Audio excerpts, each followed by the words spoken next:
Shuda here. I'm going to go over a hand that's posted in the small stakes no limit forum on 2+2.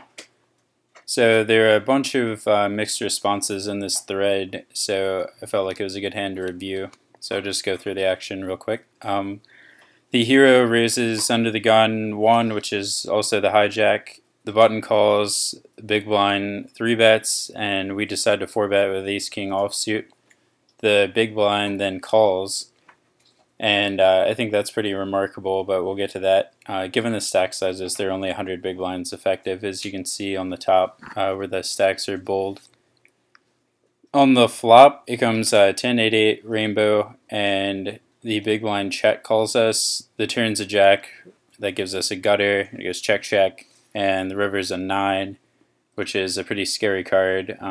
You know, our opponent can probably shove a lot of his range there and take down the pot, unless we're checking back a full house, or if we call the river with a queen. And even then, I don't think a queen's going to be like that amazing of a call versus someone who's not turning hands into a bluff pretty regularly there. So once we break down the hand into like smaller decision points, I think the decision is a lot more clear. And so let's start out with preflop. Preflop, we 4-bet, which I think is fine, but at lower stakes, not that many people are going to be squeezing from the blinds lightly. And that's just something I've noticed. You know, it's certainly not optimal to play, I guess, that much tighter from the blinds. I think you get a lot of credit by squeezing, and people don't 4-bet as widely as they should because everyone just gives everyone else too much credit. So, you know, without history, I'm not sure that I really like the 4-bet of ace-king here. And just flatting ace-king isn't that bad anyway, because you're flopping, you know, top pair or 2 overcards at the very worst always, and you're not going to get that much credit for a strong ace or a strong king if one comes on the board, because everyone expects you to try to get ace-king all in pre-flop with 100 big blinds effective. Then, you know, the downside of that would be you're going to see a multi-way pot a little bit more often, and your implied odds go down a bit. So you can weigh the pros and cons there. If the button's a weaker player, you know, maybe you get him to come along with more hands like king jack offsuit and things like that he would, you know, fold to your 4-bet.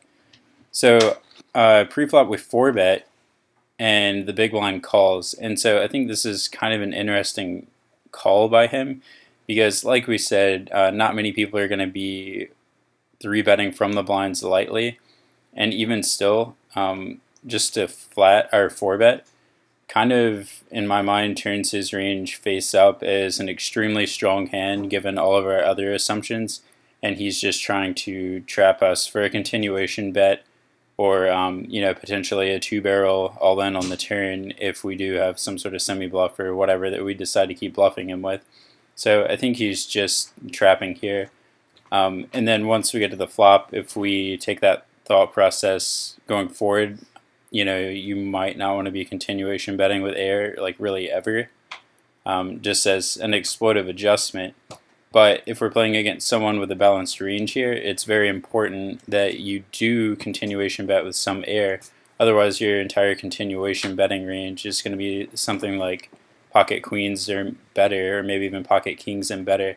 And that makes it really easy to play against. So you're just going to get a ton of flop check folds unless you're going to get stacked. You know, assuming that you go all in, that's the reason you're continuation betting this flop with a hand like kings or aces.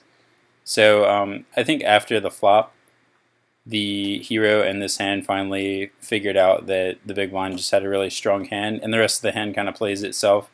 I would say the big blind's most likely hand is, you know, jacks full, maybe pocket queens some of the time.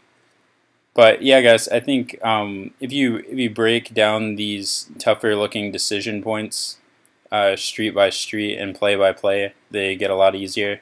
So take each decision as it comes, and it'll definitely help you as you decide what to do at the table.